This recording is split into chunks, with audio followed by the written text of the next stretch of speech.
going on, everybody? AJ here. I'm going to go over UFC Vegas 24 quickly before we have the fight kicking off here in a couple short hours. So feel free to comment, just ask me any questions you have ahead of this slate card. I know there's a lot of moving parts. I know what it's like to, sort of have that anxiety before the event.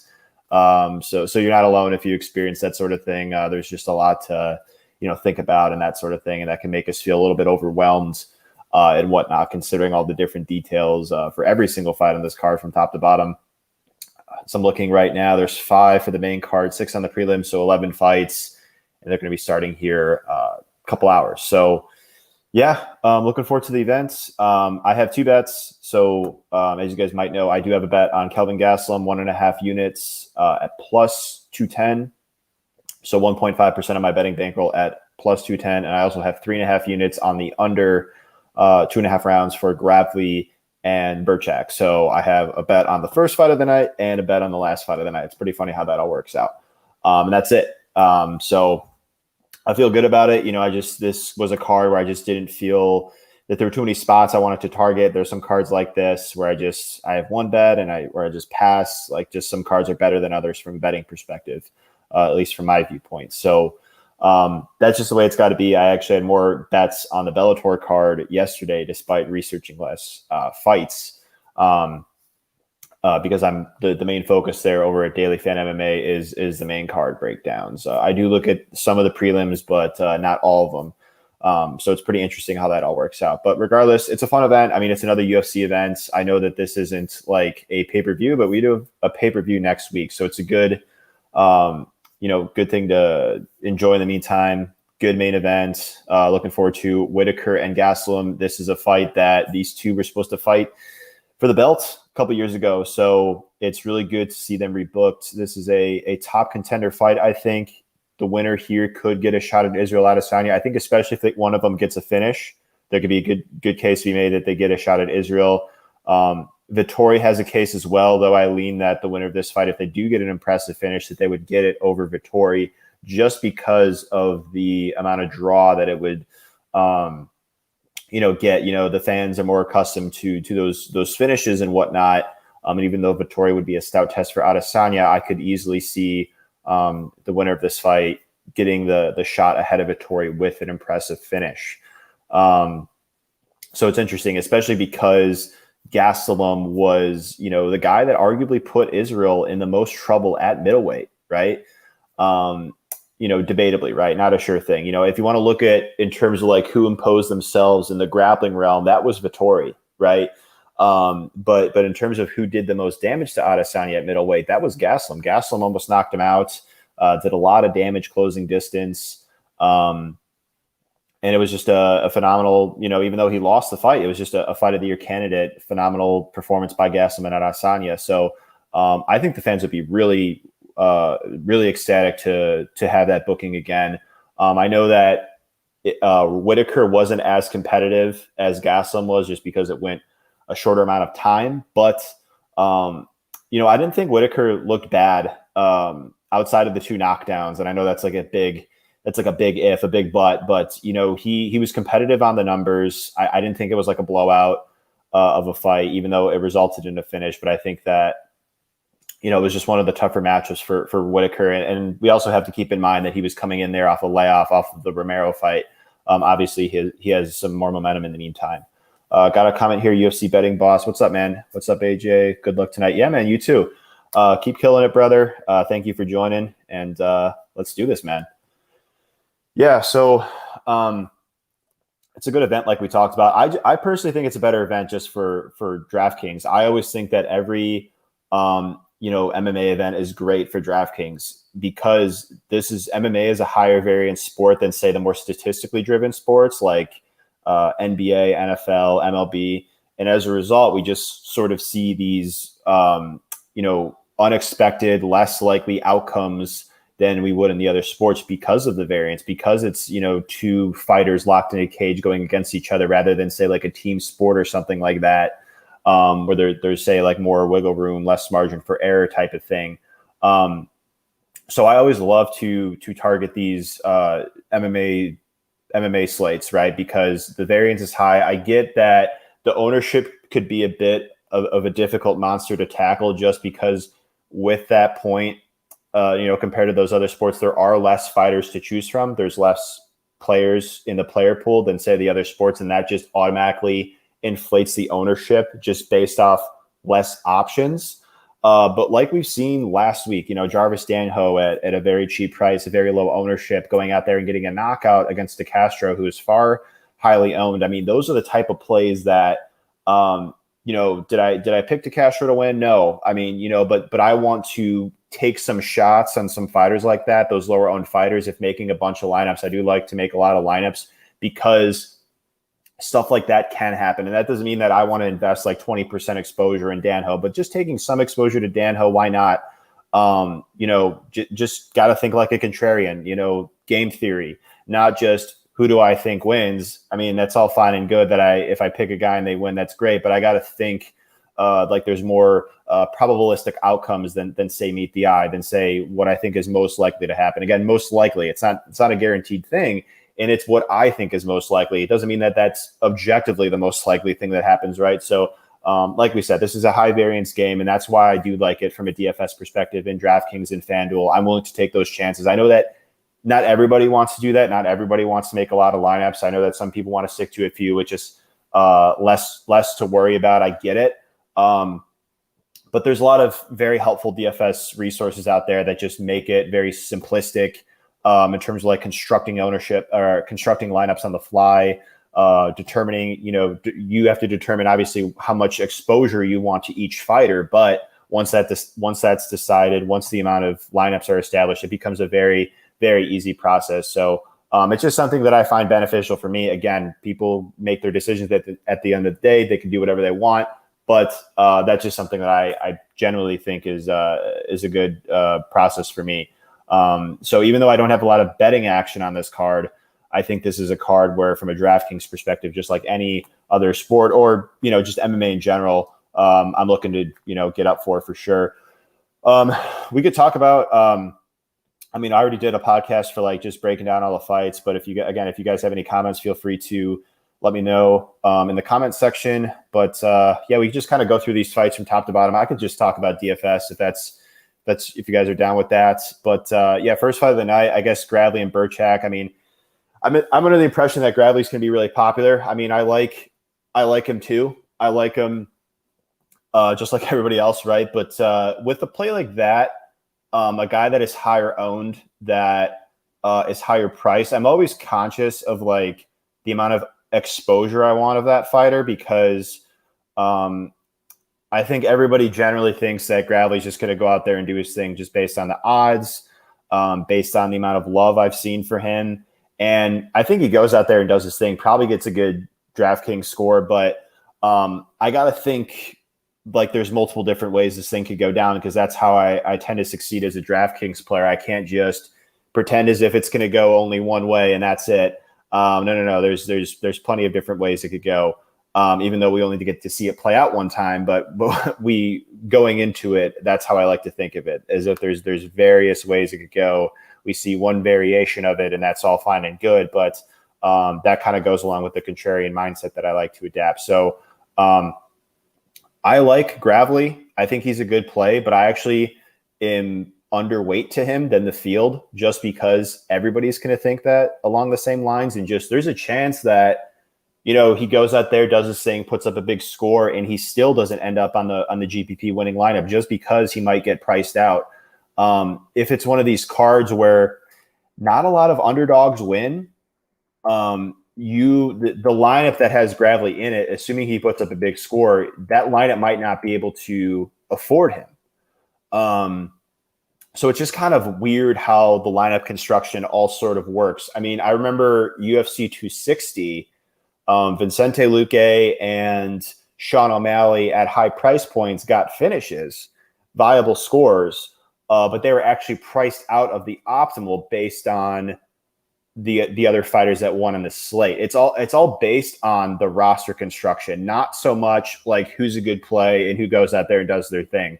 Like it's important to target those fighters that we think are going to score well and come through and all that.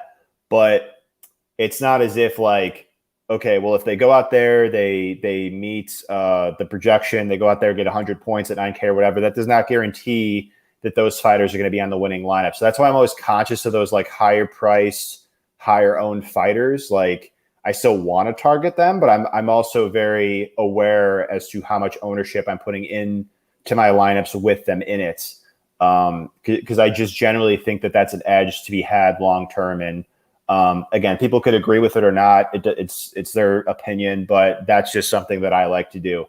Got another comment in here. Mike, what's up, Mike? This is my main lineup: Whitaker, Gastelum, Close, Cortez, Sherman. I think you're missing a fighter in there, unless if you're playing captain mode. Correct me if I'm wrong, but or unless if that's FanDuel, maybe. Yeah, I mean, I wish you the best of luck. I mean, it's hard for me to answer that question without those specifics, brother. But yeah, best of luck on the card. And yeah, let's do this, man, for sure. So yeah, it's just it's a tough game to play. But long term, I want to take those stands, as I just generally think that that's like a way to go. Like again, I'm not going to pretend like I win every slate. That's far from the truth. But I want to put myself in a position where, if I do take these contrarian stands and they do come through, that those losses sort of make up for that those wins make up for all the losses and some.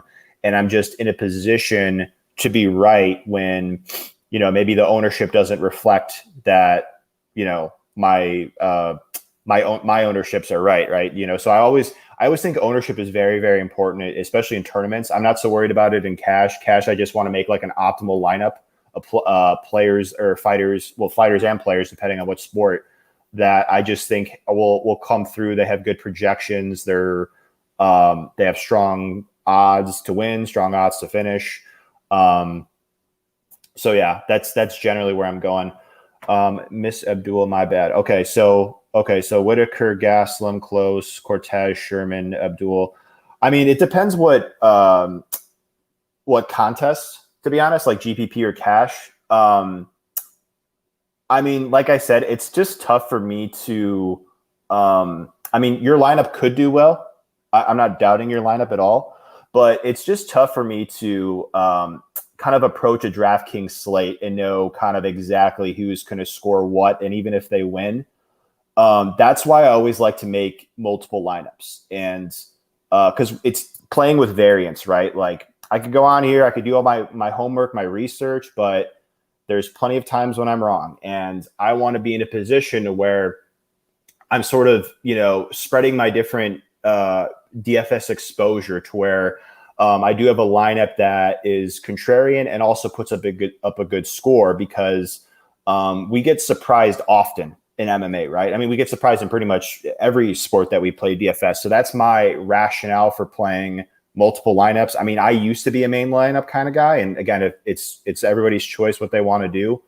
Totally up to you, but that's why I want to sort of just have the same amount of exposure or same amount put into each respective lineup out of 150, if that makes sense, and not just sort of plant my flag and be fixated on one lineup, because it's essentially a parlay, right? Like those 6 fighters need to come through with a big score, because I feel like my night is just riding so high on those fighters. And if it doesn't happen, I mean, I would just like a little bit more wiggle room. And that, again, I'm not saying that that's the right or wrong way to do it. I'm just saying why I do it, right? So, yeah, I've had success with it as well. Some of my bigger successful nights in DraftKings MMA was because I did have a few primary lineups. I happened to have the right core, and it came through. Mike is commenting again. Mike, thanks, man. Best of luck. Thanks, man. You too. Yeah, I mean, good luck, man. If you're your primary lineup guy, I'm I think I cut out there for a second, but if you've been doing it and have success, I mean, I remember when I was on a hot streak, doing primary lineups, and it is very nice. I just, again, for me, for experience, I just want to make multiple lineups. So But I do. There are a lot of sharp people, and I'm sure yourself included, that have had success with that. So I totally get it, and I respect it 100%, brother. Good luck.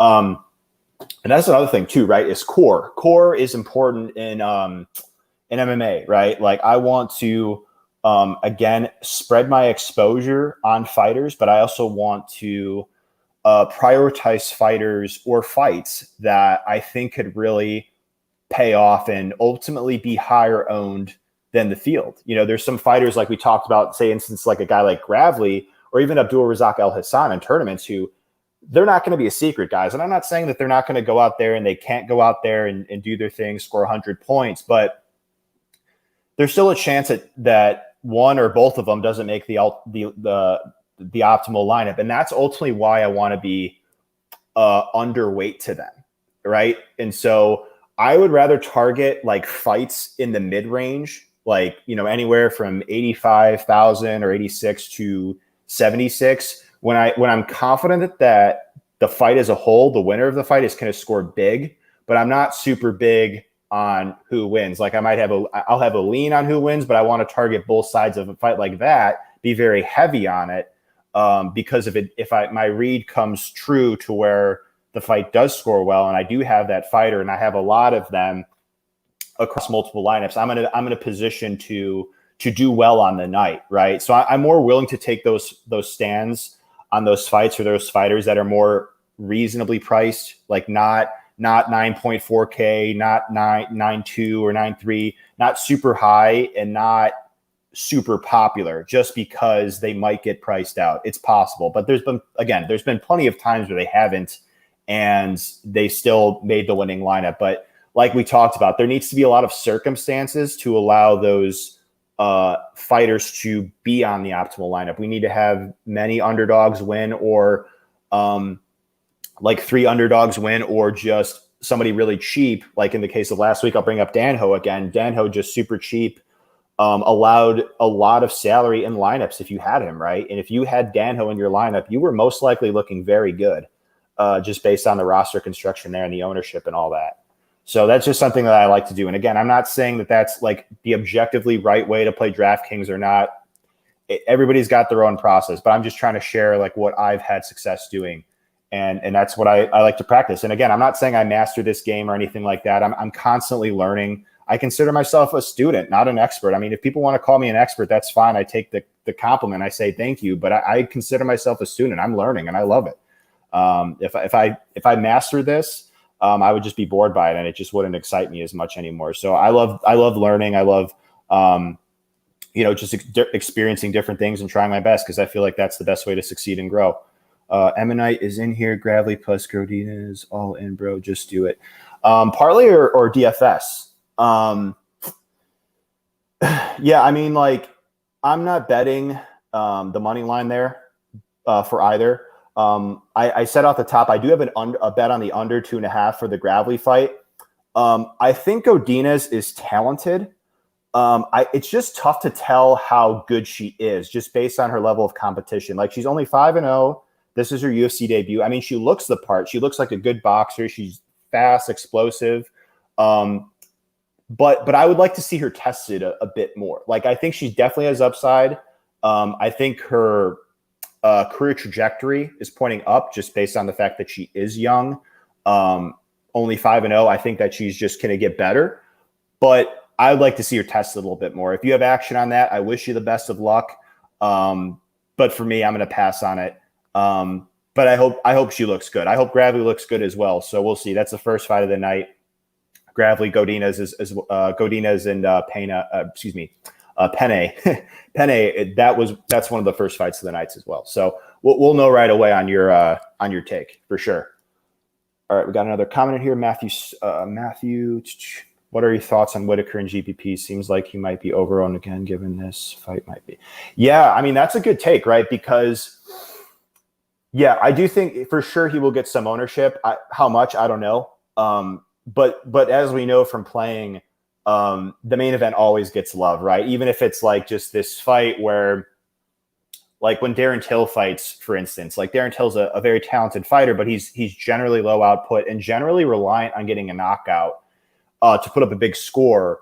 and he tends to kind of slow down the pace of fights. And so even when he fights in main events, he still gets, like when he fought Masvidal, he was like a little over 20%, at like 9.1K. So just being in the main event, just having 5 rounds gets some ownership always a little bit more. It inflates the ownership. And it's also a human psychology thing. I think that people would rather have like a fighter left or fighters just later on the card, just knowing that they're chasing and not being chased, if that makes sense. Like they're not done. Like if for whatever reason they have a solid lineup, they would just psychologically, they would rather have fighters left in their lineups just to try and get up the leaderboard, if that makes sense. So I do think Whitaker will definitely be popular. Because Al Hassan and Gravely are up there as well, those guys will get some love for sure. But yeah, for sure, I think Whitaker will get some ownership. But I don't know if he's going to be more popular than those guys. Perhaps about the same. I think Al Hassan will probably be the most, just based off his rap, and it just seems so obvious. People seem pretty sold on Al Hassan to just go out here and basically do what Phil Hawes did.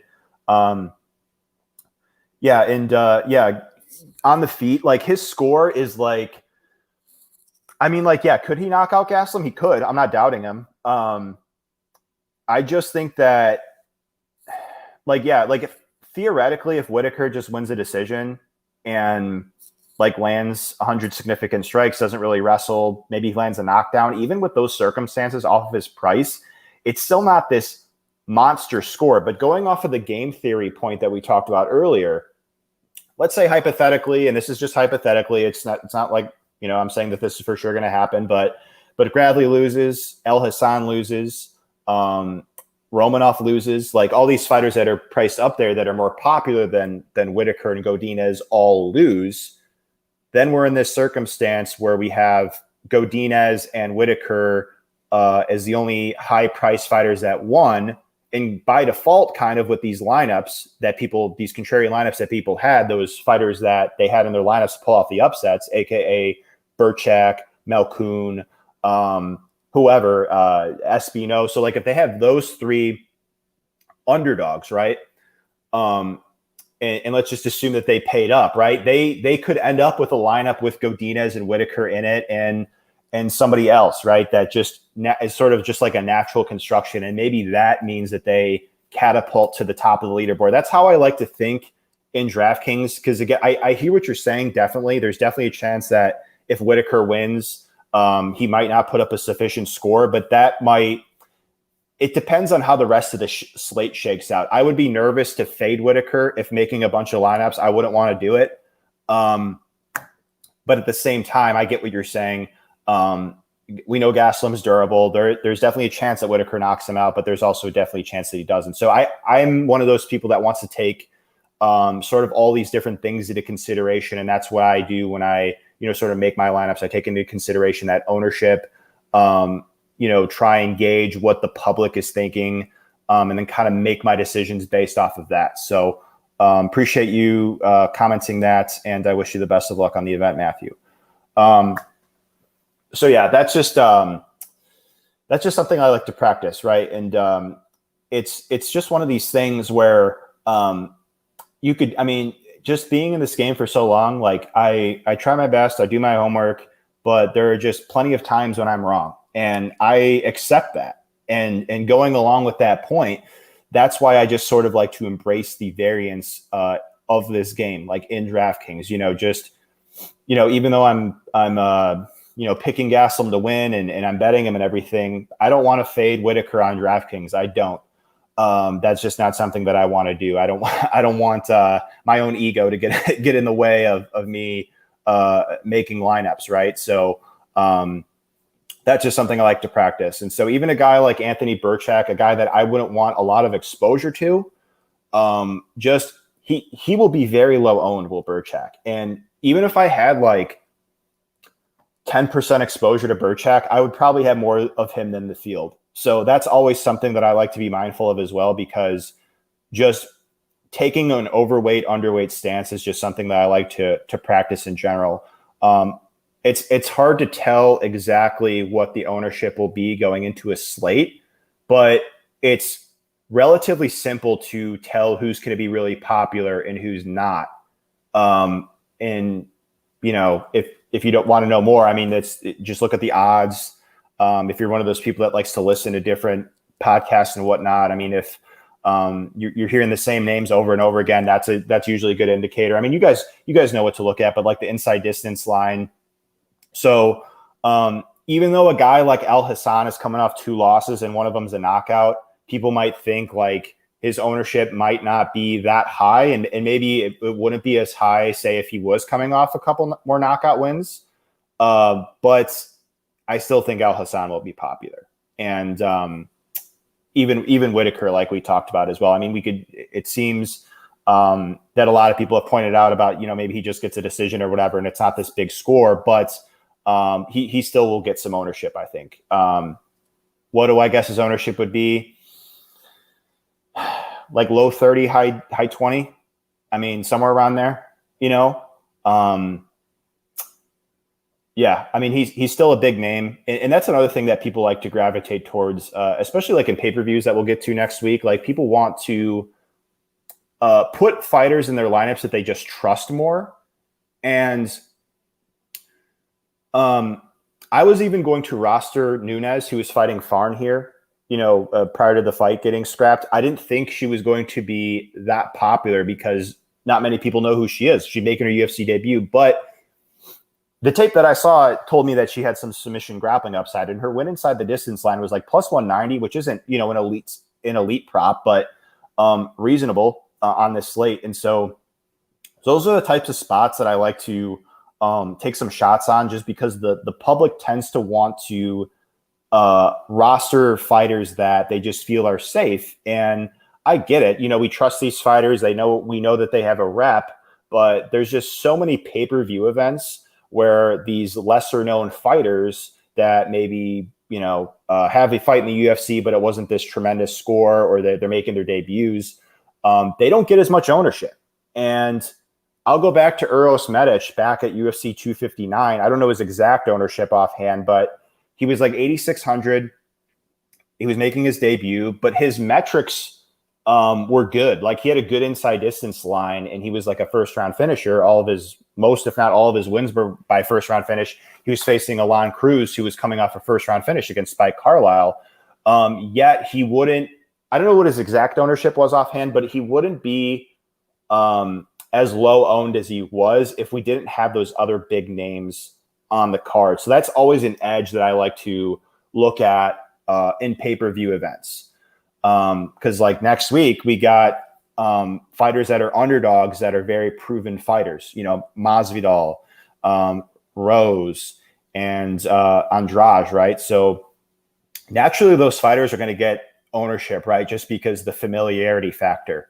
But I challenge myself when making lineups, and I want to step outside of my comfort zone, because I tend to think that those sort of lineups that I make that I feel uncomfortable about tend to do well. Like I take stands and sometimes they work, but sometimes they don't. But when they do come through, when that core comes through, when that gauge on ownership, that stance on ownership comes through, I'm in a position to do well.